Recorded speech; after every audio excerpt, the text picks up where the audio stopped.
Dan has always been curious about like things you see in movies that, so one of his favorite movies is Back to the Future, right? And the flux capacitor and all that other sort of stuff. So like Dan has this natural fascination with capacitors, and our technology is, so it is a rotating capacitor is what it is, right? We're building capacitance between the plates, and that's what's generating the thing. So I don't know if that was inspiration for Dan, but he loves coming up with these most weird little tiny corner of the universe esoteric ideas and then seeing if they work. And that's where it was.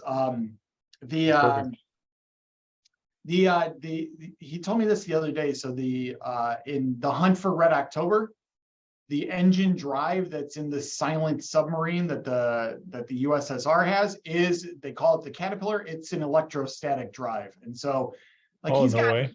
So I don't know how he pulls together all these like weird scientific principles and movies, and like he operates on a different level than the rest of us do. So I think it was truly just like natural inspiration. And then he and Justin were just young, and like you remember when you're young, you think you can do everything, right? The world is, everything is possible, and so like that energy is contagious, and man, Justin is stubborn and he never gives up, and here we are, right? It took the crazy idea and the stubbornness of the two of them to get together to make this thing happen.